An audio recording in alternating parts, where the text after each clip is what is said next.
वो। अच्छा ठीक है, चलो स्टार्ट करते हैं।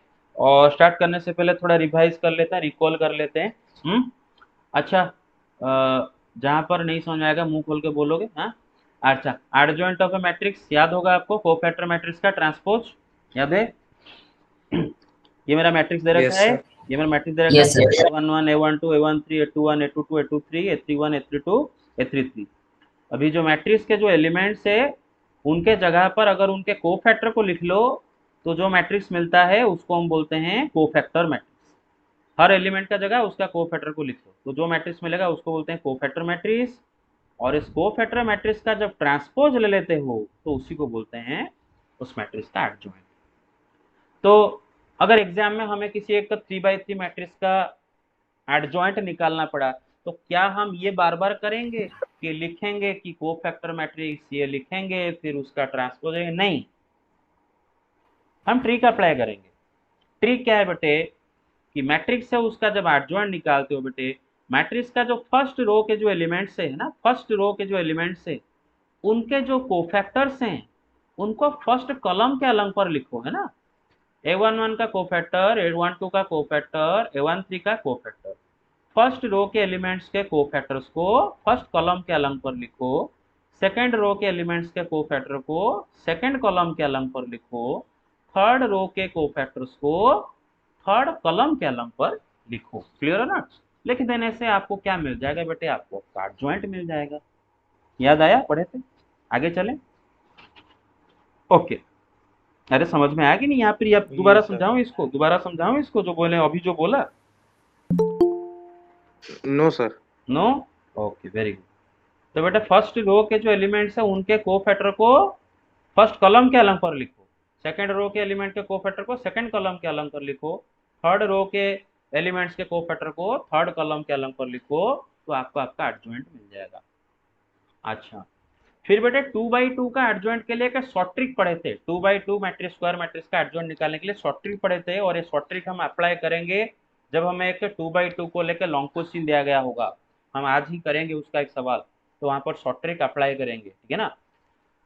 तो बेटे 2x2 सपोज मैट्रिक्स है मेरे पास, उसका एलिमेंट है A11 A12 A21 A22।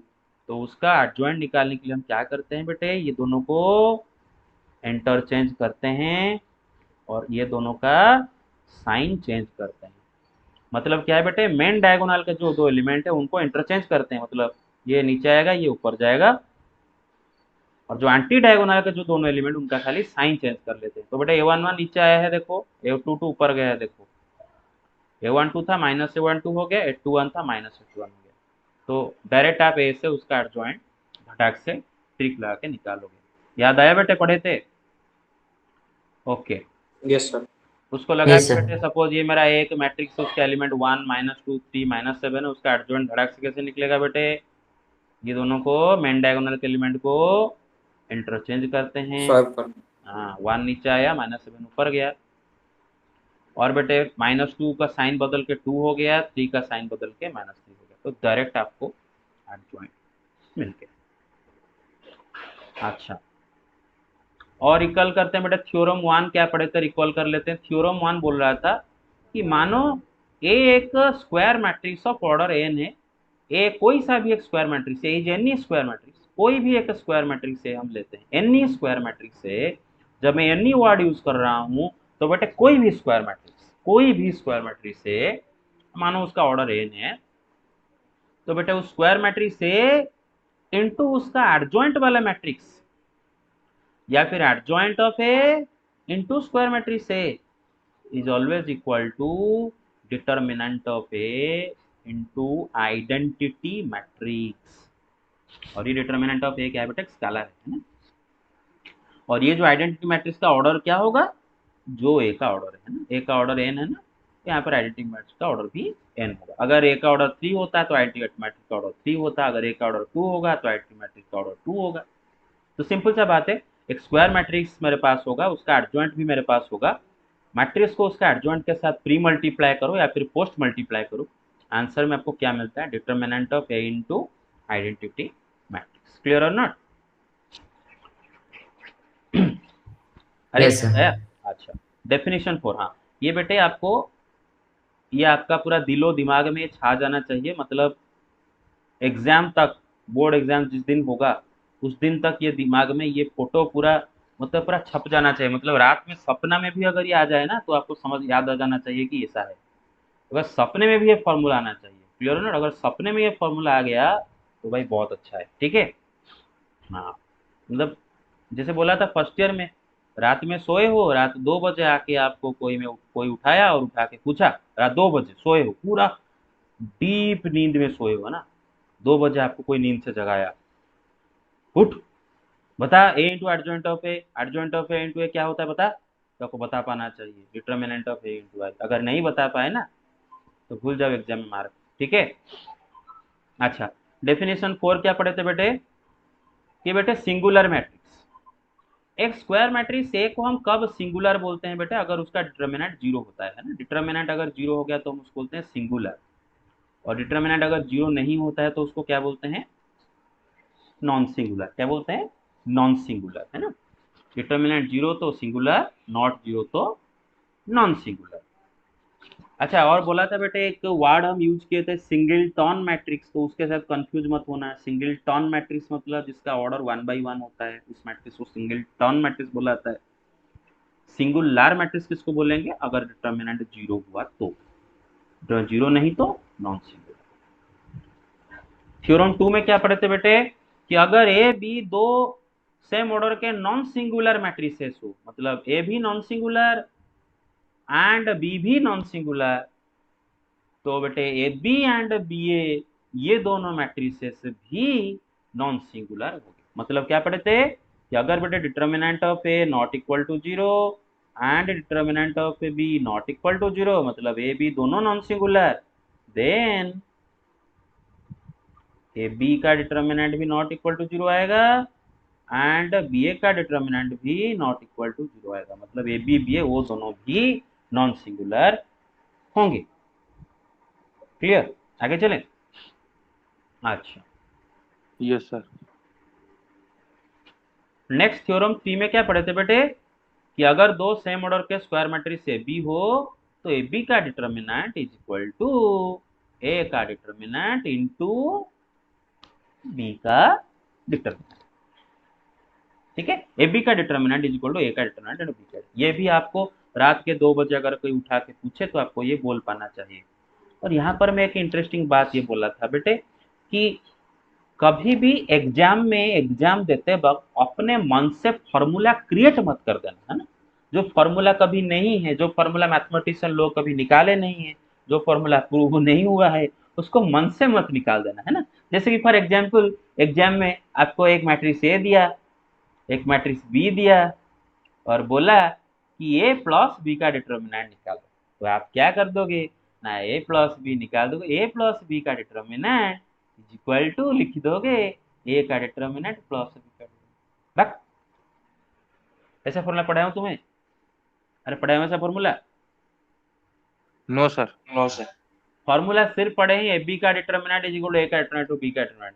ये कुछ फॉर्मूला ऐसा नहीं होता है, ए प्लस बी का डिटर्मिनेंट ऐसा कुछ नहीं होता है, ए माइनस बी का ऐसा कुछ नहीं होता है, this is absolutely wrong, absolutely wrong, ठीक है, एब्सोल्युटली रॉन्ग, ऐसा मत कर देना पाप, ठीक है ना। तो अगर आपको ए दिया है, बी दिया है और ए प्लस बी का डिटर्मिनेंट पूछता है तो पहले ए प्लस बी निकालोगे, जो निकलेगा उसका डिटर्मिनेंट निकालोगे, ये नहीं होता है इसके तरह, ठीक है। सिर्फ मल्टीप्लिकेशन में ये होता है, लेकिन एग्जाम में भी आप में से कुछ वैसा करके आओगे, वो हमें पूर्ण भरोसा है ना। हमें पूर्ण भरोसा है कि आप वो कर दोगे, लेकिन नहीं करना, ठीक है ना। मेरे बात समझ रहे हो ना, नहीं करना, क्लियर और नॉट। अच्छा, यस सर। तो बेटे ए बी का determinant is equal to A का डिटर्मिनेंट बी का, ये वाला फॉर्मूला है। आगे चलते हैं। अच्छा, ये फॉर्मूला पढ़े थे, आपको याद होगा बेटा, एडजॉइंट ऑफ ए का डिटर्मिनेंट। बेटा अगर मुझे ए का डिटर्मिनेंट मालूम है और ए का ऑर्डर भी मालूम है, तो बेटे उसका एडजॉइंट का डिटर्मिनेंट में धड़ाक से निकाल दूंगा। फॉर्मूला क्या है बेटे, एडजॉइंट ऑफ ए का determinant equal to determinant of A का पावर n-1, है ना। मेरे बात समझ रहे हो ना। ये तो यस सर। ये तो यस सर। हाँ, ये तो बेटे आप नींद में आपको जो बोलते हैं ना, क्या बोलते हैं उसको, नींद में बड़बड़ाना है, नींद में ये फॉर्मूला बड़बड़ाना है। एडजॉइंट ऑफ ए का determinant is equal determinant of A का पावर n माइनस वन, ठीक है ना। ओके, तो इसको लेके एक सवाल भी किए थे। क्वेश्चन दिया था बेटे ए का एडजॉइंट का डिटर्मिनेंट दिया था 225 और ए का ऑर्डर दिया था 3/3। और मैंने बोला था ना स्क्वायर मैट्रिक्स का ऑर्डर 3/3 लिख सकता है, खाली 3 भी लिख सकता है। स्क्वायर मैट्रिक्स का ऑर्डर 3 मतलब 3/3 का है ना। और बोला था ए का ट्रांसपोज का डिटर्मिनेंट, तो बेटा मैंने बोला था कि ए का ट्रांसपोज का डिटर्मिनेंट और ए का डिटर्मिनेंट बराबर होते हैं। प्रॉपर्टी 1 से पता है कि एक स्क्वायर मैट्रिक्स का रोज एंड कॉलम्स को इंटरचेंज कर देने से उसका डिटर्मिनेंट बदलता नहीं है। तो बेटे ए का ट्रांसपोज का डिटर्मिनेंट उसने चालाकी करके पूछा है, which is also equal to A का डिटर्मिनेंट। अच्छा, तो बेटा एडजॉइंट ऑफ ए का डिटर्मिनेंट क्या फॉर्मूला होता है, डिटर्मिनेंट ऑफ ए का अपर n माइनस वन। यहाँ पर एन मतलब ए का ऑर्डर, और यहाँ पर ए का ऑर्डर क्या है बताओ, 3 है। तो एडजॉइंट ऑफ ए का डिटर्मिनेंट क्या होगा, डिटर्मिनेंट ऑफ ए का पावर 3 माइनस वन मतलब डिटर्मिनेंट ऑफ ए का स्क्वायर। और एडजॉइंट ऑफ ए का डिटर्मिनेंट क्या दे रखा है बेटे, 225 क्वेश्चन में। इसका मतलब ए का डिटर्मिनेंट का स्क्वायर क्या है, 225। तो ए का डिटर्मिनेंट क्या होगा, प्लस और माइनस 15, है ना। ये 15 का स्क्वायर भी 225 होता है, माइनस 15 का स्क्वायर भी 225 होता है। और बेटे एक चीज बोला था, ये मॉडुलस नहीं है, ये डिटर्मिनेंट है। डिटर्मिनेंट पॉजिटिव भी आ सकता है, डिटर्मिनेंट नेगेटिव भी आ सकता है। आपको एग्जाम में कंफ्यूजन हो सकता है, ये डिटर्मिनेंट समझ लोगे और समझोगे डिटर्मिनेंट तो कभी नेगेटिव नहीं होता, तो मैं पॉजिटिव लिख दूँ, सॉरी मतलब इसको मॉडुलस समझ लोगे, इसको मॉडुलस समझ लोगे और सोचोगे कि मॉडुलस तो कभी नेगेटिव नहीं होता, तो +15 लिख के आ जाओगे। नहीं, ये डिटर्मिनेंट है और डिटर्मिनेंट नेगेटिव भी आ सकता है ना, तो प्लस और माइनस 15। तो ए का डिटर्मिनेंट जो है ट्रांसपोज डिटर्मिनेंट भी वही है, तो ट्रांसपोज डिटर्मिनेंट भी क्या क्या हो सकता है, 15 और -15। क्लियर और नॉट, मेरे बात समझ में आया। Yes sir. Yes sir. Okay, तो यहाँ से कोर्स प्रोग्रेस होगा थ्योरम 4। थ्योरम 4 को जरा बेटा गौर से समझते हैं, गौर करके समझते हैं। लेकिन थ्योरम 4 समझाने से पहले हम पहले मैट्रिक्स में कुछ कुछ चीजें पढ़े थे, मैट्रिक्स चैप्टर में, उसको पहले रिकॉल करते हैं। अब सबको याद हो रहा होगा कि हम मैट्रिक्स का, स्क्वायर मैट्रिक्स का इन्वर्स निकालना सीखे थे by using elementary operation. Elementary operation करके हम स्क्वायर मैट्रिक्स का इन्वर्स निकालना सीखे थे। और वहां पर भी हम देखे थे कि सपोज एक तो याद है ना बेटे, अगर हम रो ऑपरेशन करके कर रहे थे, सपोज रो ऑपरेशन करके हम एक स्क्वायर मैट्रिक्स ए का इन्वर्स निकाल रहे थे, तो शुरुआत में क्या लिख रहे थे बेटे, A is equal to IAS officer, याद है ना, row operation IAS officer, A is equal to IA लिख रहे थे, है ना। फिर क्या कर रहे थे बेटे, ट्रिक लगा के धीरे धीरे जो 3 रो ऑपरेशन हमारे पास है ना, 3 रो ऑपरेशन, वो तीनों रो ऑपरेशन को लगा के बेटे ये ए को किस में कन्वर्ट कर रहे थे बेटे, आई में कन्वर्ट। आई में। और ये ए को छुए नहीं थे ना, ये लास्ट को वही ए होके रहेगा, उसको छुएंगे नहीं, ये अनटचेबल है, उसको छूना नहीं है, छूना पाप है उसको।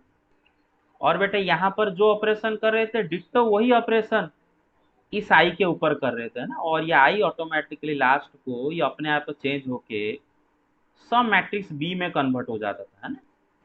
और हम बोलते थे कि यही बी क्या है बेटे, ए का इन्वर्स है। कॉलम ऑपरेशन में क्या कर रहे थे, कॉलम ऑपरेशन में हम लिख रहे थे ए इज इक्वल टू ए आई ना, ए आई, है ना। और क्या कर रहे थे, धीरे धीरे करके ये लेफ्ट वाला ए को 3 कॉलम ऑपरेशन में पढ़ाया गया था, वो तीनों कॉलम ऑपरेशन जहां पर जो चाहिए होता है उसको अप्लाई करके धीरे धीरे धीरे धीरे इसको आई में कन्वर्ट कर रहे थे। और वही सेम ऑपरेशन इस आई के ऊपर कर रहे थे, जो कि ऑटोमेटिकली लास्ट को सम मैट्रिक्स बी में बदल जाता था, और ये मैट्रिक्स ए को छूते नहीं थे, याद है ना बेटे। तो अरे समझ रहे हो ना, तो ऐसे दोनों तरीके से हम row operation and column operation में इन्वर्स निकालते थे। और ये बी ही क्या है बेटे, ए का इन्वर्स, याद आया, पढ़े थे। Yes sir. Yes sir. और क्या पढ़े थे बेटे, कि सपोज ये रो ऑपरेशन और सपोज रो ऑपरेशन कर रहे हैं, या फिर कॉलम ऑपरेशन करके हम अगर इनवर्स निकाल रहे हैं, है ना। तो करते करते अगर ये लेफ्ट वाला जो ए है ना, लेफ्ट वाला जो ए, उसके ऊपर जो ऑपरेशन करते आ रहे हो, धीरे धीरे उसको आई में बदलने की कोशिश कर रहे हो, अगर ये लेफ्ट वाला ए का कोई एक टाइम आया, उसका कोई एक रो या फिर कोई एक कॉलम कि अगर सारे एलिमेंट जीरो हो जाते थे, दोबारा बोल रहा हूँ, ये जो ऑपरेशन करते करते ये जो आई ए को आई में कन्वर्ट करने की कोशिश कर रहे हैं, करते करते एक स्टेप ऐसा अगर आ गया कि ए का कोई एक रो या फिर कोई एक कॉलम के सारे एलिमेंट अगर जीरो हो जाते थे तो हम वहीं रुक जाते थे और रुक के क्या बोलते थे के क्या बोलते थे, ए इनवर्स डज नॉट एग्जिस्ट। याद आया, ए इनवर्स डज नॉट एग्जिस्ट। अरे Yes, याद sir. आया। तो इसका मतलब स्क्वायर मैट्रिक्स ए का इनवर्स एग्जिस्ट कर भी सकता है, नहीं भी कर सकता है ना। अच्छा, और उसका इनवर्स को ए से डिनोट किया जाता है। और मैंने बोला था दिस इज नॉट 1/a, ये 1/a नहीं है, ए इज ए मैट्रिक्स। इसको क्या पढ़े थे बेटे, ए इनवर्स। अरे समझ में आ रहा है मेरे बात? अच्छा, Yes, क्लियर sir. और नॉट? ओके। उसके बाद कितनों को डाउट है यहाँ जो बोला है यहाँ पर, कोई डाउट है इसमें?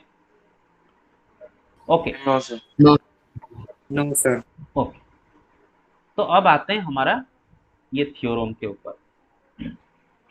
थ्योरम कहता है, ये थ्योरम 4 कहता है बेटा, अच्छा सुनो, तो मैट्रिक्स मेथड लगा के जब एलिमेंट्री ऑपरेशन लगा के हम इन्वर्स निकाल रहे थे, वहां पर स्क्वायर मैट्रिक्स का इन्वर्स एग्जिस्ट कर रहा है कि नहीं कर रहा है हमें कैसे पता चलता था ना। करते करते अगर लेफ्ट वाला ए का कोई एक रो या फिर कॉलम के सारे एलिमेंट जीरो हो जाते तो हम बोलते थे कि यहीं पर रुक गए, इन्वर्स डज नॉट एग्जिस्ट।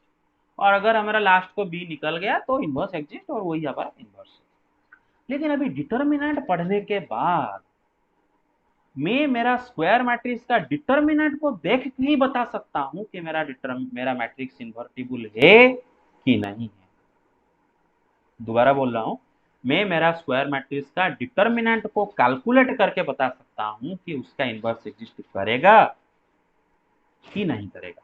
ठीक है, तो उसके लिए बेटे आपको क्या करना होगा ना, ए का डिटर्मिनेंट कैलकुलेट करना होगा। बेटे देखो बेटे, अगर ए का ये जो स्क्वायर मैट्रिक्स आपको दिया गया है और आप रिकॉल करो बेटे, सिर्फ और सिर्फ स्क्वायर मैट्रिक्स का ही इन्वर्स एग्जिस्ट करता है, रेक्टेंगुलर मैट्रिक्स का इन्वर्स कुछ नहीं होता है, सिर्फ और सिर्फ स्क्वायर मैट्रिक्स का ही इन्वर्स होता है। रेक्टेंगुलर मैट्रिक्स का ना तो इन्वर्स ना तो डिटर्मिनेंट, वो सब कुछ नहीं होता है। ठीक है, तो सपोज एक स्क्वायर मैट्रिक्स है का मुझे इन्वर्स निकालना होता है, तो बेटे मैं उसका डिटर्मिनेंट कैलकुलेट कर दूंगा। और बेटे अगर उसका डिटर्मिनेंट कैलकुलेट करके जीरो आ गया तो सिंपली देन प्रूव करेंगे, आगे आगे प्रूव करेंगे। पहले मैं थ्योरम समझाता हूँ बेटे। अगर ए का डिटर्मिनेंट जीरो आ गया तो A inverse does not exist. और अगर बेटे determinant of A not equal to zero आया, देन ए इनवर्स एग्जिस्ट। मेरा बात समझ में आया? तो वो यही लिखा है बेटे, अगर एक स्क्वायर मैट्रिक्स ए का डिटर्मिनेंट जीरो हो गया, मतलब वो सिंगुलर अगर हो गया है ना, किस स्क्वायर मैट्रिक्स का डिटर्मिनेंट जीरो होता है उसको क्या बोलते हैं, सिंगुलर बोलते हैं। अगर एक स्क्वायर मैट्रिक्स सिंगुलर है, मतलब अगर उसका डिटर्मिनेंट जीरो है, तो उसका इनवर्स एग्जिस्ट नहीं करेगा। ध्यान रखो, अगर एक स्क्वायर मैट्रिक्स प्रूव करेंगे आगे चल के, डोंट वरी अबाउट इट, अभी के लिए याद रखो, अगर डिटर्मिनेंट जीरो तो इनवर्स डज नॉट एग्जिस्ट। अगर determinant not equal to zero हुआ, मतलब अगर वो नॉन सिंगुलर हुआ, तो उसका इनवर्स एग्जिस्ट करेगा। और इनवर्स एग्जिस्ट करेगा मतलब ए इज इन्वर्टिबल। मेरा बात समझ रहे हो?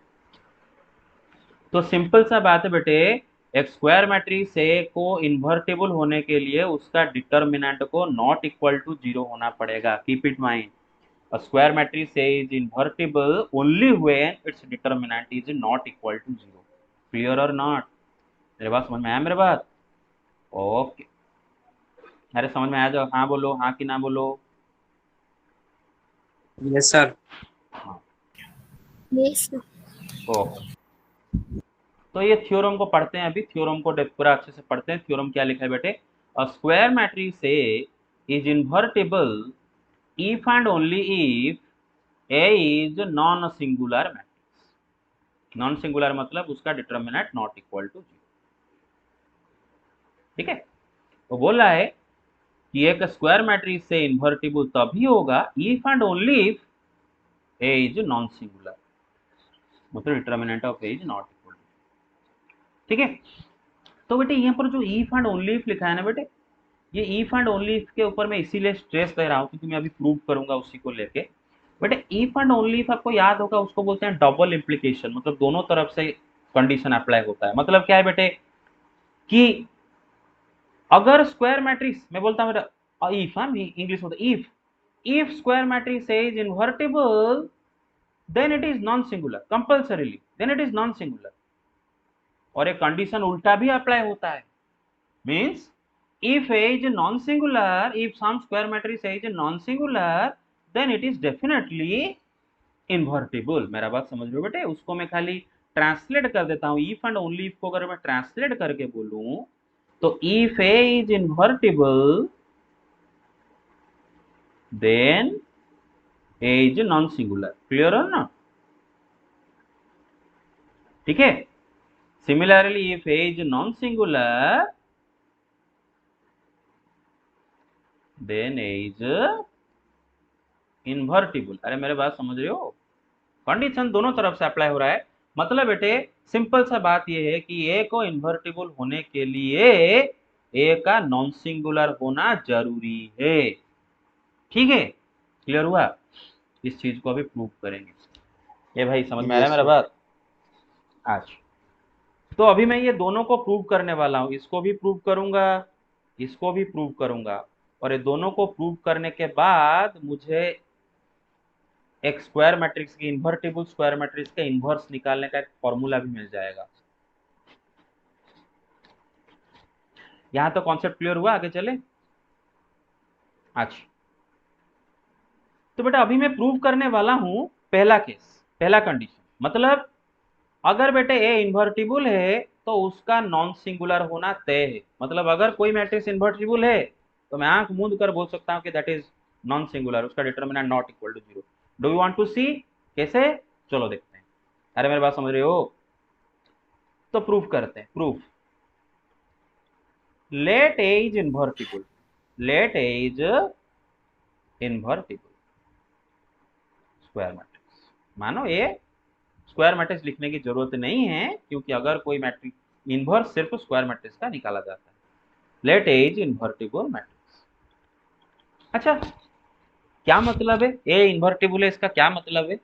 इसका मतलब है कि there exists some matrix, some square matrix B of the same order as A such that A B is equal to B A is equal to I. मैं लिख लेता हूं पहले, दैट इज देयर एग्जिस्ट, बेटे कोई matrix A अगर invertible है उसका सीधा साधा क्या मतलब है ना, there exist some square matrix B of the same order, जो एक ऑर्डर है उसी ऑर्डर का एक स्क्वायर मैट्रिक्स बी जरूर एग्जिस्ट कर रहा है, और ऐसा है कि such that A B and B A दोनों आई। क्लियर और नॉट? तो बेटे ये b को हम क्या बोलते हैं बेटे? b इज कॉल्ड a का इनवर्स। मेरा बात समझ रहे हो बेटे?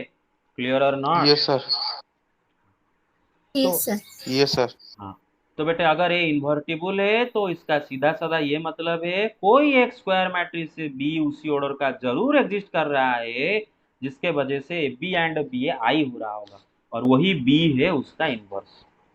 और बेटे मैट्रिक्स चैप्टर में पढ़ाया था कि स्क्वायर मैट्रिक्स अगर इन्वर्टिबल है तो उसका इन्वर्स यूनिक होता है। मतलब एक स्क्वायर मैट्रिक्स का एक यूनिक इन्वर्स होता है अगर वो इन्वर्टिबल है तो।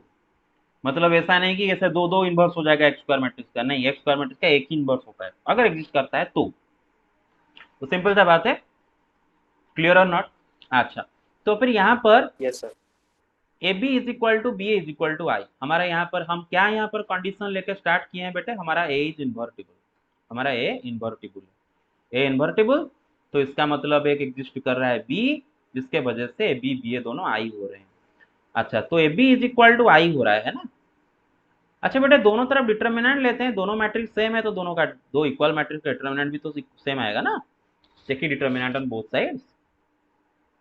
बेटे थ्योरम में अभी पढ़े थे, ए बी का डिटर्मिनेंट क्या होता है बेटे, ए का डिटर्मिनेंट इंटू बी का डिटर्मिनेंट। और बेटा आइडेंटिटी मैट्रिक्स का डिटर्मिनेंट को मैंने बोला था ना, रात 2 बजे उठ के अगर कोई पूछे तो क्या बोलोगे बेटे, 1। आइडेंटिटी मैट्रिक्स का डिटर्मिनेंट क्या होता है बेटा, 1 होता है ना। क्लियर और नॉट? याद आया? कोई भी अगर आपको मैं मैट्रिक्स दे दूं, स्क्वायर मैट्रिक्स, अगर उसका डायगोनल के नीचे वाले सारे एलिमेंट 0 या फिर ऊपर वाले सारे एलिमेंट 0 या फिर नीचे ऊपर दोनों वाले सारे एलिमेंट 0, तो उसका डिटर्मिनेंट कैसे कैलकुलेट करते हैं धड़ाक से, by multiplying the elements along the main diagonal.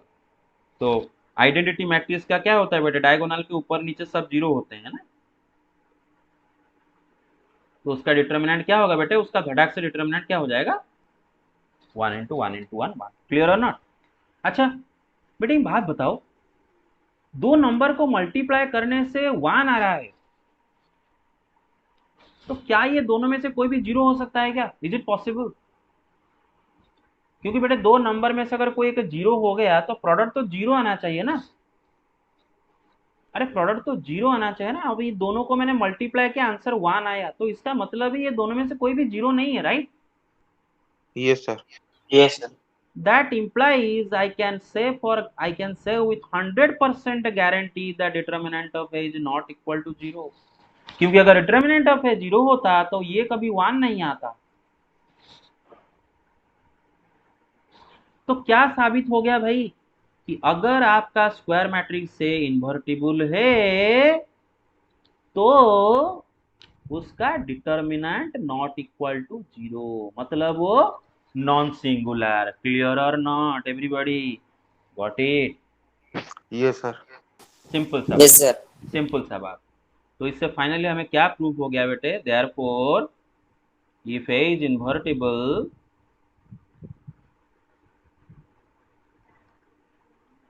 then A is non-singular,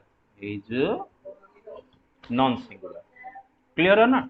अच्छा अभी हम उल्टा भी प्रूव करेंगे। उल्टा प्रूव करने का मतलब, अगर मेरा स्क्वायर मैट्रिक्स नॉन सिंगुलर है, देखो क्योंकि आपके मन में एक डाउट हो रहा होगा ना, सुनो मेरे बात बेटा, ध्यान से सुनो मैं जो बोल रहा हूँ, सब पूरा माइंड ओपन है, ओपन माइंडेड हो। क्यों दोनों तरफ प्रूव करने की जरूरत है, मैं बताता हूँ क्यों दोनों तरफ प्रूव करने की जरूरत है। माइंड ओपन है तो, माइंड ओपन है Yes, तो sir. अच्छा, सिर्फ इससे क्या पता चलता है, सिर्फ इससे क्या पता चलता है, इससे इसको जब पढ़ते हो क्या पता चलता है, कि अगर कोई मैट्रिक्स इन्वर्टिबल है तो वो नॉन सिंगुलर है, ठीक है ना। मतलब सपोज कोई मैट्रिक्स का इन्वर्स एग्जिस्ट कर रहा है तो उसका मतलब उसका डिटर्मिनेंट नॉट इक्वल टू।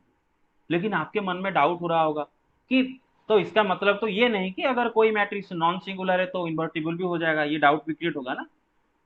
ठीक है इन्वर्टिबल है तो नॉन सिंगुलर है, लेकिन अगर कोई मैट्रिक्स नॉन सिंगुलर है, क्या गारंटी है वो इन्वर्टिबल होगा, वो डाउट क्रिएट होगा तो उसको भी अभी प्रूव करेंगे। Yes, sir. क्लियर और नॉट? दोनों तरफ से ये होता है। If A matrix is invertible then it is non singular, and if it is non singular then it is invertible. दोनों को कंबाइन करके हम बोल सकते हैं a matrix is invertible only when its determinant is equal to 0। clear or not? determinant is not equal to 0, sorry, determinant is not equal। Yes, sir. तो बेटा आते हैं दूसरा तरफ का प्रूफ करते हैं कि let a is non singular, let a is, अरे मेरा बात कुछ समझ पा रहे हो, फिर कुछ सब ऊपर ऊपर उड़ रहा है, अरे ऊपर ऊपर उड़ रहा है क्या बाकी सबका, सब समझ रहे हो ना मेरा बात? Hello? Yes, sir. Yes, sir. Yes, sir. हाँ ओके। तो let A is non singular, that is determinant of A is not equal to 0। मानो ए कोई भी एक नॉन सिंगुलर मैट्रिक्स है। अब मैं आपको दिखाने जाऊंगा कि अगर एक नॉन सिंगुलर मैट्रिक्स है तो गारंटीड उसका इनवर्स एग्जिस्ट करेगा, दैट इज इन्वर्टिबल। क्लियर है ना? बेटा दिखाऊंगा, देखो बेटे, तो मानो ए इज नॉन सिंगुलर मतलब determinant of A is not equal to 0। तो बेटा अगर determinant of A is not equal to 0, that means 1 by determinant of A is defined, isn't it? बेटा 1 बाई 0 अनडिफाइंड हो जाएगा, लेकिन अगर determinant of A not equal to 0 हुआ तो 1 बाई डिटर्मिनेंट ऑफ ए क्या हो जाएगा बेटा, डिफाइंड नंबर आएगा ना। क्यों इसके बारे में बात कर रहा हूँ, बाद में समझेंगे। मेरा बात समझ रहे हो ना, ये डिफाइंड होगा, क्लियर और not. Yes sir. 1 by non zero number defined होता है ना, एक रियल नंबर आता है। अच्छा तो चलो, तो यहाँ पर हमें अभी क्या पता है कि ए इज नॉन सिंगुलर। अच्छा, we know that, first theorem से हमें पता है, फर्स्ट थ्योरम से पता है बेटे कि ए इंटू उसका एडजॉइंट एंड उसका एडजॉइंट इंटू ए दोनों क्या होते हैं बेटे, determinant of A into I. याद आया बेटे first theorem, hello theorem 1। Yes sir. Yes sir. Theorem 1 से पता है कि ए इंटू उसका adjoint is also equal to adjoint of A into A is equal to determinant of A into I. तो चलो, कोई भी स्क्वायर मैट्रिक्स के लिए, एनी स्क्वायर मैट्रिक्स ए के लिए ये होता है, हमें पता है, एनी स्क्वायर मैट्रिक्स ए पढ़ाया था वहां पर।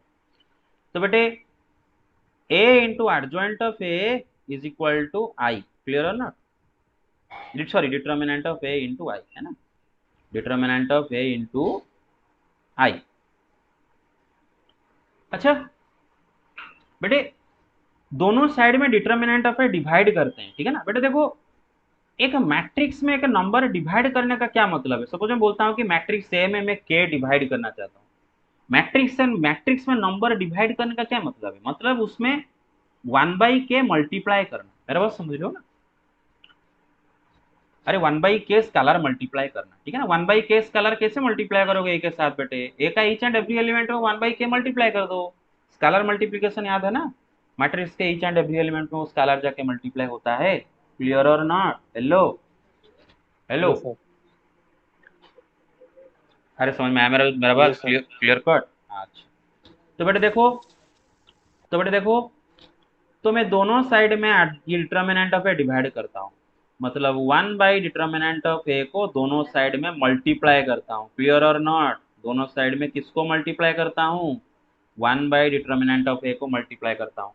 अच्छा ये तो पढ़े होगे ना बेटे, ये तो पढ़े होगे ना कि k1 into k two A is also equal to k1 k2a, पढ़े थे ना मैं स्केलर मल्टीप्लिकेशन का प्रॉपर्टी में। मतलब क्या है बेटे कि एक मैट्रिक्स में एक स्केलर मल्टीप्लाई कर रहे हैं, जो मैट्रिक्स मिला उसके साथ और एक स्केलर मल्टीप्लाई कर रहे हैं, this is also equal to दोनों स्केलर को एक साथ मल्टीप्लाई करके एक के साथ मल्टीप्लाई करना, क्लियर और नॉट, पढ़े थे। हेलो तो बेटे, हाँ तो बेटे यहाँ पर हम क्या कर रहे हैं, दोनों साइड में 1 by determinant of A scalar multiply करें, दोनों मैट्रिक्स इक्वल है, लेफ्ट वन राइट वाला मैट्रिक्स इक्वल है, दोनों साइड में 1 by determinant of A scalar multiply कर रहे हैं, तो 1 by determinant of A into determinant of A into I, मतलब बेटे इसके साथ इसको मल्टीप्लाई कर रहे हैं, और प्रॉपर्टी के हिसाब से दोनों स्केलर को पहले मल्टीप्लाई करके भी हम मैट्रिक्स के से मल्टीप्लाई करते हैं। तो ये दोनों को पहले मल्टीप्लाई करने से कट कट के क्या हो गया बेटे, खाली आई, क्लियर और नॉट, अरे समझ रहे हो। Yes, sir. अरे Yes, बेटा, sir. अरे बेटा अगर नंबर होता है ना तो डायरेक्ट बोल देता कि इसको लाके इस साइड में डिवाइड कर दिया, ये नंबर नहीं ना बेटे, मैट्रिक्स है, तो मैट्रिक्स का प्रॉपर्टी से समझो, क्लियर है ना। अच्छा बेटे एक प्रॉपर्टी पढ़े थे, याद होगा आपको कि एक स्केलर के को हम ए बी के साथ मल्टीप्लाई कर रहे हैं, ठीक है ना, this is the same as k into A into B, this is the same as a into k B. मतलब क्या है बेटे कि पहले ए बी को मल्टीप्लाई करके उसके साथ स्केलर के को मल्टीप्लाई करो, या फिर ए के साथ के को मल्टीप्लाई पहले कर दो, फिर के के साथ बी को मल्टीप्लाई करो, या फिर के को बी के साथ मल्टीप्लाई कर दो, फिर ए के साथ के बी को मल्टीप्लाई करो। देखो ये तीनों में ए एंड बी का जगह में चेंज नहीं कर रहा हूं, मैट्रिक्स मल्टीप्लिकेशन हमेशा कम्यूटेटिव नहीं होता है, तो जो जहां पर है वही उसको वहां पर रख रहा हूँ, ए आगे बी हमेशा पीछे रख रहा हूँ। देखो बस ये स्केलर अपना जगह चेंज कर सकता है, क्लियर और नॉट। ये अभी ए बी के साथ मल्टीप्लाई हुआ है, अभी के ए के साथ मल्टीप्लाई हुआ, अभी बी के साथ मल्टीप्लाई हुआ, तीनों सेम बात होते हैं, क्लियर और not, everybody get it. Yes, sir. तो बेटे यहाँ पर देखो, ये एक मैट्रिक्स है और ये एक मैट्रिक्स है, ठीक है ना, एक मैट्रिक्स का एडजॉइंट भी एक मैट्रिक्स होता है, ये एक मैट्रिक्स है, ये एक मैट्रिक्स है, ये दोनों मैट्रिक्स पहले से मल्टीप्लाई हुए हैं और उसके साथ ये स्केलर मल्टीप्लाई हुआ है।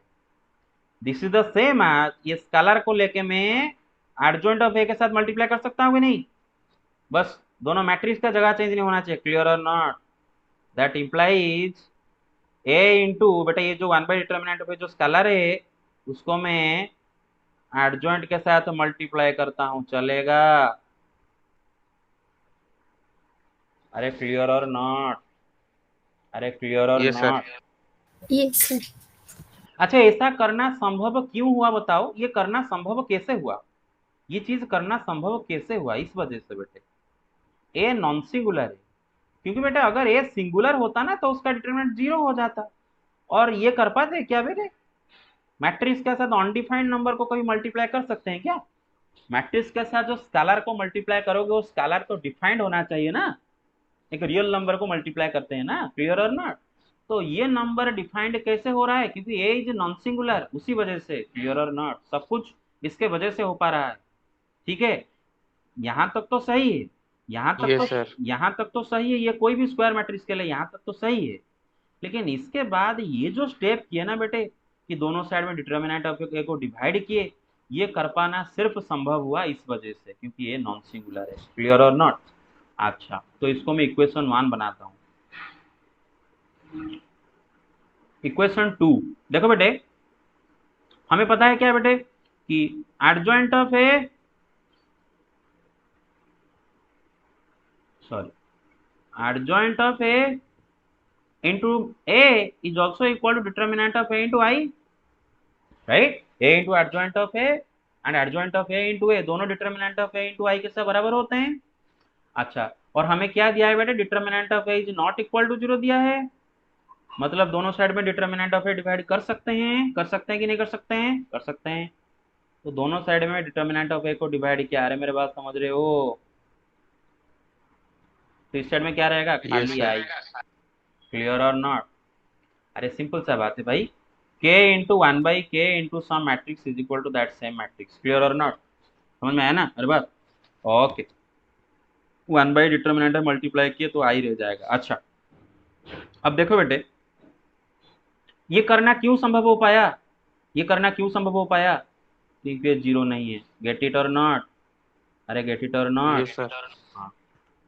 अच्छा बेटे, यहाँ पर देखो, ये दोनों पहले से मल्टीप्लाई हुए थे, ये दोनों मैट्रिक्स पहले से मल्टीप्लाई हुए थे और उसके साथ आप ये स्केलर मल्टीप्लाई कर रहे हो। ये दोनों पहले से मल्टीप्लाई हुए थे, उसके साथ स्केलर मल्टीप्लाई किए हो, मतलब k को ab के साथ मल्टीप्लाई कर रहे हो। This is the same as k into B. अभी तो बताया था ना, डायरेक्ट आप k को a के साथ पहले मल्टीप्लाई कर दो फिर b को, मतलब वे आगे b हमेशा पीछे रहेगा, खाली स्केलर किसी के साथ भी पहले मल्टीप्लाई हो सकता है, चलेगा। तो दैट मीन्स ये जो ये दोनों के साथ ये मल्टीप्लाई हुआ है उसको मैं डायरेक्ट एडजॉइंट ऑफ ए के साथ मल्टीप्लाई कर सकता हूँ।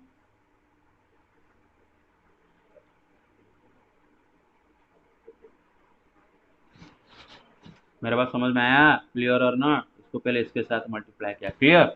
इसको मैं बोलता हूँ Yes, sir. 2।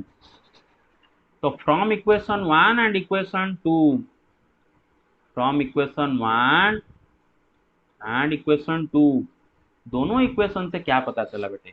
पहला इक्वेशन 1 अगर इक्वल करो, ये आया था a into 1 by determinant of A into adjoint of A is equal to I आया था। और दूसरा इक्वेशन से आया कि A 1 by determinant of A into adjoint of A into is also equal to I.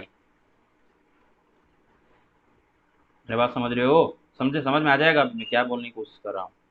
Clear और not? ये दोनों आई हैं, ठीक है? अरे भाई समझ रहे हो? और ये Yes, सब sir. और ये सब करना क्यों संभव हो पाया? किसके कारण ये सब हो रहा है बेटे? यहाँ तक हमें पता है, कोई भी स्क्वायर मैट्रिक्स ले लो, सिंगुलर हो, नॉन सिंगुलर हो, व्हाटएवर, एनी स्क्वायर मैट्रिक्स, ये तो हमें पहले से पता था। लेकिन ये जो दोनों साइड में डिटर्मिनेंट ऑफ ए को डिवाइड किए, ये तभी संभव हो पाया क्योंकि ए इज नॉन सिंगुलर। तो ये सब करने के बाद हम देख रहे हैं अगर ए का डिटर्मिनेंट नॉट इक्वल टू 0 हो रहा है तो कुछ ऐसा सिचुएशन क्रिएट हो रहा है ना, कुछ ऐसा सिचुएशन क्रिएट हो रहा है। मतलब बेटे थोड़ी देर के लिए मैट्रिक्स को बी पकड़ लो, थोड़ी देर ये जो लिखा है ना बेटे, एक मैट्रिक्स के साथ एक स्केलर मल्टीप्लाई हुआ है, इसको थोड़ी देर के लिए बी पकड़ लो और A into B is equal to I is equal to B into A. मेरा बात समझ रहे हो? अरे देखो ये बी, देख रहे हो दोनों सेम है, देख रहे हो दोनों सेम है, देख रहे हो? Hello. Yes, sir. Yes. where b is equal to 1 by determinant of a into adjoint of a। तो बेटा एक चीज देख रहे हैं कि अगर determinant of A not equal to 0 आ रहा है तो ऐसा सिचुएशन क्रिएट हो पा रहा है, ऐसा सिचुएशन क्रिएट नहीं हो पाता अगर determinant of A equal to 0 आ जाता। तो ये सिचुएशन क्रिएट हो रहा है, और इस सिचुएशन पे आप देखते हैं कि a इंटू सम मैट्रिक्स ये क्रिएट हो रहा है जो कि b है, मानो इसको b बोल देते हैं, a into B, b into a दोनों i हो रहे हैं। तो इसका मतलब a इज इन्वर्टिबल, क्योंकि a इन्वर्टिबल कब होता है बेटे? कि if there exist some matrix b और which ab is equal to b is equal to i, isn't it? तो a का डिटर्मिनेंट नॉट इक्वल टू 0 होने के वजह से ही एक मैट्रिक्स ये क्रिएट हुआ, और such that a into this is equal to this into a is equal to I हुआ, therefore a is invertible, isn't it? Hello, अरे समझ में आया मेरा बात? Hello, Yes, sir. अरे झूठ मत बोलो, Yes, सबको sir. समझ में आ रहा है? सबको clear cut? Hello, Yes, sir. Yes, sir. Yes, sir. ये विष्णु नहीं गिरे लाइन रे।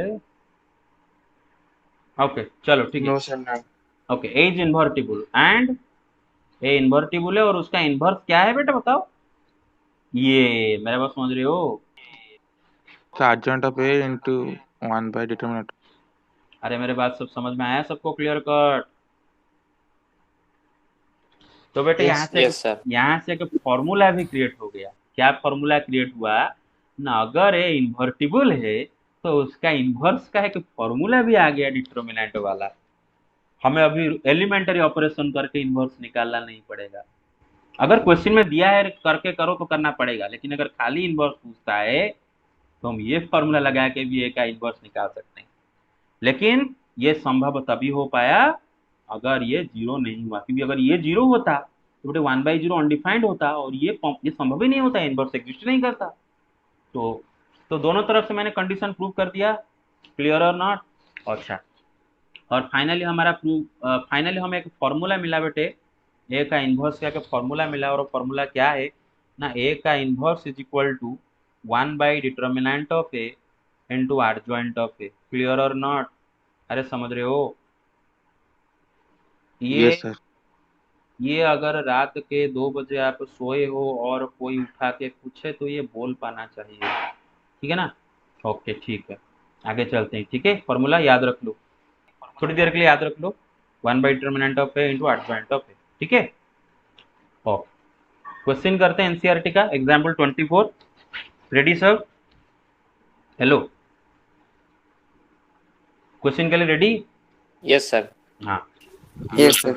बेटे देखो, स्क्वायर मैट्रिक्स ए हमें दे दिया है, उसके एलिमेंट 1 3 3 1 4 3 1 3 4, और उसने बोला है कि वेरीफाई दैट, एनसीईआरटी का सवाल है, verify that A into adjoint of A is equal to determinant of A into I. तुम्हें पता है, बस यहाँ पर वेरीफाई करने के लिए बोला है। और उसके बाद सेकंड पार्ट क्वेश्चन का है कि ए का इन्वर्स निकालो, फाइंड ए इन्वर्स। अब देखो, मैं आपको जो बताने जा रहा हूँ ध्यान से देखो, जैसे एनसीईआरटी में किया है, आई रिकमेंड यू बिल्कुल इसी तरह ही एग्जाम में करना, इधर उधर के मत करना। क्योंकि क्या होता है कि आप ये क्वेश्चन ऑलरेडी, इसका आंसर बहुत बड़ा होगा, मिनिमम 1.5 पेज लग जाएगा। अगर आप खुद से लिखोगे पेपर में रफ अप करके तो मिनिमम 1.5 पेज चला जाएगा। जिसका हैंड राइटिंग थोड़ा बड़ा बड़ा है 2 पेज चला जाएगा, गंदा हैंड राइटिंग। तो बेटा जो चीज नहीं चाहिए, प्रोसेस जो चीज जबरदस्ती नहीं चाहिए लिखना, उसको ना लिखने से बेहतर है, क्लियर और ना? तो देखो बेटे, पहले तो हमें ये वेरीफाई करना है बेटे। ये वेरीफाई करने के लिए पहले तो हमें डिटर्मिनेंट ऑफ ए निकालने की जरूरत होगा, है ना? डिटर्मिनेंट ऑफ ए, तो बेटे ए दिया है, उसका डिटर्मिनेंट कैलकुलेट पहले कर लेंगे आराम से, फर्स्ट रो कॉलम पर एक्सपांड करके, कुछ प्रॉपर्टी लगाने की जरूरत नहीं है। नंबर खाली हैं, आराम से फर्स्ट रो के अलग एक्सपांड करके करो, टाइम वेस्ट नहीं करना है। प्लस माइनस प्लस 1 इंटू उसका रो कॉलम डिलीट करो, you minus you, minus 3 into उसका row you minus you, plus 3 into उसका रो कॉलम डिलीट करो, यू माइनस यू। डिटर्मिनेंट आया 1। कितना डिटर्मिनेंट आया? 1। तो बेटे डिटर्मिनेंट 1 आया, मतलब determinant is not equal to 0, clear और नॉट? और डिटर्मिनेंट नॉट इक्वल टू 0 मतलब ए इनवर्स एग्जिस्ट करेगा, करेगा कि नहीं करेगा? करेगा कि नहीं करेगा? अगर डिटर्मिनेंट अगर 0 आ जाता तो इनवर्स एग्जिस्ट नहीं करेगा। मेरे बात समझ रहे हो? क्लियर हो? तो पहले Yes, sir. तो यहाँ पर हमें क्या निकालना होगा? उसका एडजॉइंट निकालना होगा, ए का एडजॉइंट निकालना होगा। अभी ए का एडजॉइंट निकालने के लिए पहले हमें कोफैक्टर निकालने होंगे। कोफैक्टर निकालने के लिए पहले माइनर निकालने होंगे, क्योंकि माइनर निकालने के बाद कोफैक्टर निकलता है। लेकिन हम पूरा मतलब पूरा माइनर पहले पूरा लिखेंगे नहीं, उसके बाद कोफैक्टर, ऐसा नहीं करेंगे। हम डायरेक्ट एनसीईआरटी में जिसे किए हैं, और जो कैलकुलेशन है उसको आप रॉक में करोगे, बेहतर होगा, बेहतर होगा, ठीक है ना? अगर आप यहाँ पर करते हो तो आप अच्छा है, कोई नहीं, लेकिन हम जब इसको देखेंगे तो आपका कोफैक्टर को देख लिए और आपका एडजॉइंट सही है कि नहीं वो देखेंगे, ठीक है ना? तो कोफैक्टर्स को आप रॉक में माइनर निकाल के डायरेक्ट कोफैक्टर यहाँ पर भी लिख सकते हो, क्लियर और नॉट? अच्छा, तो बेटे देखो, सपोज कोफैक्टर मुझे, अच्छा याद है ना कोफैक्टर कैसे निकालते हैं माइनर से बेटे? कि अगर रो नंबर कॉलम नंबर मिलाने से इवन होता है तो cofactor is equal to minor, है ना? अगर रो नंबर कॉलम नंबर मिलाने से ऑड होता है तो cofactor is equal to negative of the minor, clear और नॉट? हेलो, गेट इट और नॉट? तो A11 सपोज मुझे निकालना होगा, that Yes, will sir. Be equal to M11, है ना? मतलब A11 किसका कोफैक्टर है भाई? फर्स्ट रो फर्स्ट कॉलम, इसका कोफैक्टर है ना? तो M11 होगा। बेटे M11 मतलब 1 का माइनर क्या होगा बेटे? 1 का रो कॉलम माइनर कैसे निकालते हैं बेटे? जिस एलिमेंट का माइनर निकालते हो उसका रो कॉलम डिलीट करो, करने के बाद जो छोटू सा डिटर्मिनेंट मिलेगा, that determinant value is it's minor. क्या होगा? 16 माइनस 9, 7, है ना? 7 देख रहे हो? 7 ये तो मुंह मुंह में निकल रहा है बेटी, मुंह मुंह में निकल रहा है। बेटे सपोज मैं A23 निकालूंगा, A23 मतलब किसका cofactor? Second row third column है ना, इसका कोफैक्टर है ना? अच्छा बेटे इसका कोफैक्टर निकालूंगा बेटे, A23 is equal to negative M23 होगा, है ना? माइनर का नेगेटिव होगा, क्यों? Row number column number add करो, 2 + 3 5 जो कि ऑड है। हाँ। तो बेटे चलो पहले माइनर निकालते हैं और उससे आगे माइनस लगा देंगे। माइनर निकाल बेटे, 3 का माइनर निकालने के लिए 3 का रो कॉलम डिलीट करो, 1 3 1 3 कितना होगा बेटे? 0। कितना 0. होगा? 0। 0.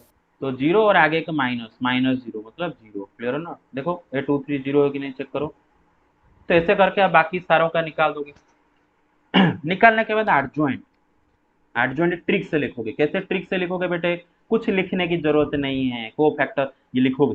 कोई लिखते हैं इससे A11 A1 प्रेमती लिखते हैं, इसके जगह लिखते हैं, फिर लिखते हैं ऊपर एक टी लिखते हैं ट्रांसपोज, फिर लिखते हैं फिर इसको फिल करते हैं, कोई जरूरत नहीं। फर्स्ट रो के जो एलिमेंट है उनके कोफैक्टर्स को फर्स्ट कॉलम में लिखो। 1 का कोफैक्टर, 3 का कोफैक्टर, 3 का कोफैक्टर, फर्स्ट रो के कोफैक्टर्स को फर्स्ट कॉलम में लिखो, सेकंड रो के कोफैक्टर को सेकंड कॉलम में लिखो, थर्ड रो के कोफैक्टर को थर्ड कॉलम में लिखो। तो हो गया आपका एडजॉइंट। लेकिन ध्यान देना है बेटे, अगर कहीं पर भी एक छोटू सा माइनस प्लस हो गया ना, छोटा सा, बस छोटू सा, खाली ये माइनस प्लस लिख दिया, क्या होगा पता है? इसके बाद आप जो लिखे हो ना बेटे सब 0। क्यों? देखो बताता हूँ, हम जब मार्क देंगे आप कैसे मार्क देंगे? ये सब सही है, इसके लिए आपको 0.5 या फिर 1 मिलेगा। क्वेश्चन कितना मार्क है उसके ऊपर डिपेंड करके। सपोज हम एडजॉइंट लिखते हो या इसको +3 लिखे हो बेटे, तो एडजॉइंट गलत लिखे हो ना, तो इसमें आपको कितना मिलेगा? 0 मिलेगा। आप ऐसा नहीं सोचो कि 9 एलिमेंट है उनमें से 8 एलिमेंट सही है, एक के लिए सर मार दे देंगे। बेटे मैट्रिक्स अलग हो गया ना, दो मैट्रिक्स तभी इक्वल होते हैं ना जब दोनों का कॉरिस्पॉन्डिंग एलिमेंट इक्वल होता है। तो ये -3 का जब +3 लिख दोगे तो सेम रहेगा क्या? तो इधर से आपका 0। और बेटा ये अगर स्टेप गलत हो गया, A इंटू एडजॉइंट ऑफ है, ये भी गलत निकलेगा। और ये गलत टोटल निकल, गलत. ये टोटल गलत। तो आप सारे लिखे हो सब 0 हो जाएंगे, सिर्फ इसके लिए 1 मार्क निकाल के आओगे। तो लिखते वक्त पूरा केयरफुली लिखना, ठीक है ना? अच्छा, तो बेटे वेरिफिकेशन करने के लिए A इंटू एडजॉइंट ऑफ ए निकालेंगे। बेटे A दिया है, उसके साथ उसका एडजॉइंट मल्टीप्लाई करेंगे, ठीक है? निकाले हुआ एडजॉइंट मल्टीप्लाई करोगे बेटे, जैसे करते हैं मैट्रिक्स मल्टीप्लिकेशन करके आपका आ जाएगा ये। क्लियर और नॉट? क्या आ गया? ये 1 0 0 0 1 0। अच्छा बेटा this is also equal to scalar 1 into the same matrix है ना, क्योंकि बेटे कोई भी मैट्रिक्स में अगर स्केलर 1 मल्टीप्लाई करो तो वही मैट्रिक्स मिल जाता है, क्योंकि 1 को लेके उसका each and every element multiply करो वही मैट्रिक्स आपके सामने प्रकट हो जाएगा, है कि नहीं? क्लियर है ना? तो yes sir. This is also equal to 1 into this, और 1 क्या है बेटे? ए का डिटर्मिनेंट है, याद करो,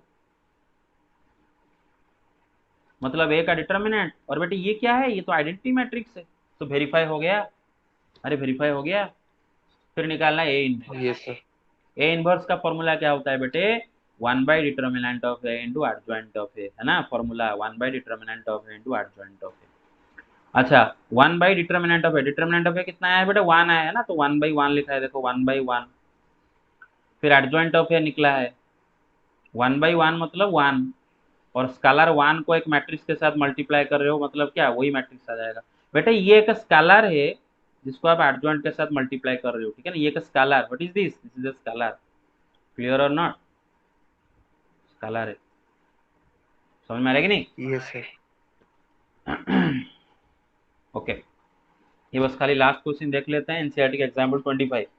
सवाल है बेटे ए दिया है, बी दिया है, और बोला है कि वेरीफाई करो ए बी का inverse is equal to B का इनवर्स इंटू ए का इनवर्स। बेटे इनवर्स पढ़ाते वक्त मैंने आपको रिवर्सल लॉ ऑफ इनवर्स बताया था कि ए बी का इनवर्स मैट्रिक्स चैप्टर में पढ़े थे, उसको प्रूव भी किए थे।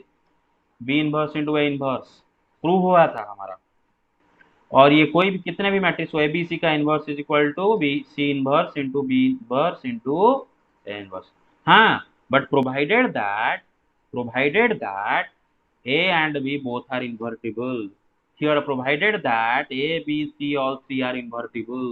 क्योंकि बेटा अगर A, B इन्वर्टिबल ही नहीं होगा तो ये क्या करोगे?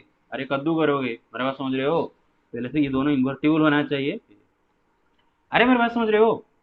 क्लियर और नॉट? आप बोलोगे सर ए बी दोनों इन्वर्टिबल हो गए, चलेगा क्या? ए बी अगर इन्वर्टिबल नहीं हुआ तो? अबे गधों, अगर A and B both are invertible then A B is also invertible, अभी दिखाऊंगा। क्लियर और नॉट? क्योंकि पढ़े थे ना एक theorem, if A B are both are non singular then A B is also non singular. याद आया? If A and B are non singular then A B is non singular. याद आया? हेलो अबे याद आया कि नहीं? बोल दो, टाइम नहीं है। Yes sir. तो Yes, sir. बोलने में क्या जाता है? ये याद आया पूछ पूछ के 2-3 मिनट तुम खा जाते हो हर सवाल में। टोटल 10 मिनट क्लास का चला जाता है, मैं पूछ रहा था, आप माइक्रोफोन बंद करके बैठते हो। अनम्यूट करके बोल दो ना, टाइम क्यों वेस्ट करते हो? देखो उसमें 1 मिनट चला गया, कोई एक बोलो। अच्छा तो बेटे ए बी का इनवर्स क्या होता है बेटे? बी का इनवर्स इंटू ए का इनवर्स।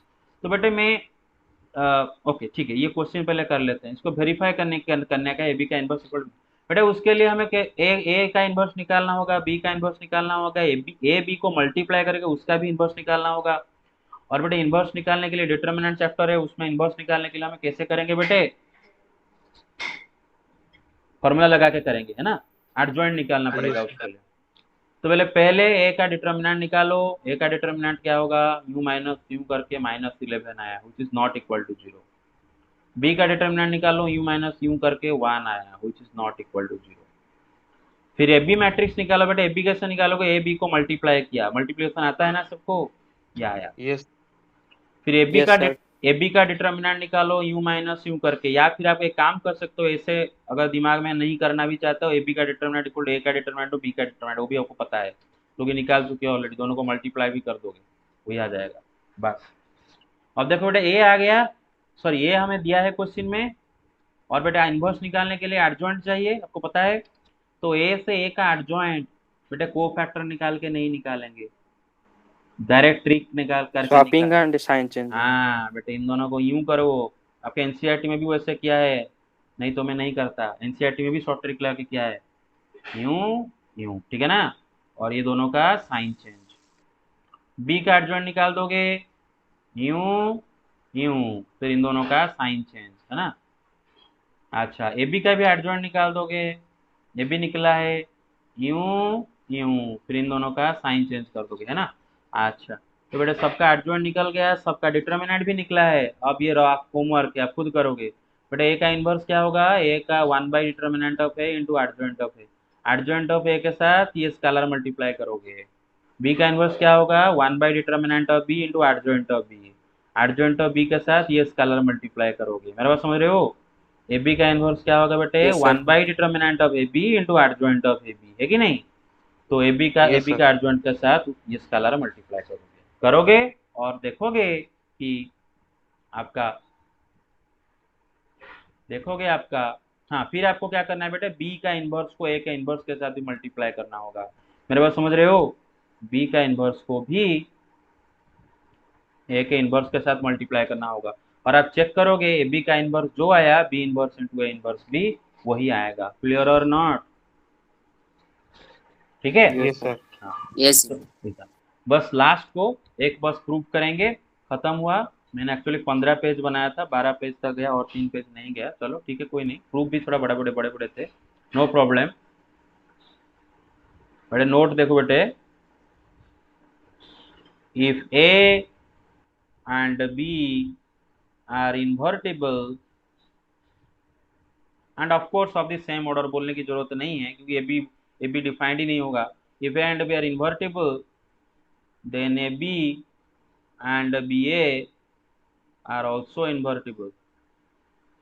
ठीक है? Of the same order, invertible matrices of the same order, ठीक है ना, matrices of the same order. Clear और नॉट? क्यों देखो बेटे, अरे समझ रहे हो मेरा बात? क्यों देखो, proof, let A and B are invertible.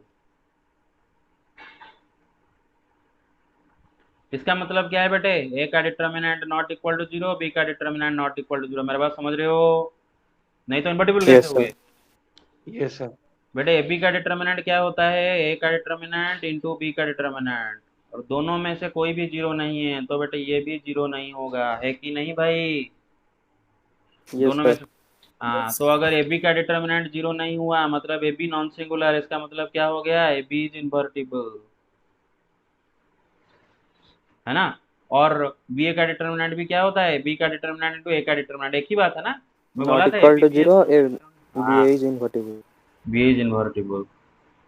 और बिल्कुल उसी तरह से बेटे, अगर मैं 2 नहीं 3 नहीं 1000 मैट्रिक्स ही बोलूँ, आप वही कॉन्सेप्ट लगा के समझ सकते हो कि अगर ए बी सी तीनों अगर इन्वर्टिबल है तो ए बी सी भी इन्वर्टिबल हो जाएगा, बी सी ए भी इन्वर्टिबल हो जाएगा, सी बी ए भी इन्वर्टिबल हो जाएगा, सी ए भी इन्वर्टिबल हो जाएगा। मेरे बात समझ रहे हो? क्योंकि तीनों का डिटरमिनेंट इक्वल टू है। क्लियर और नॉट? Yes, sir.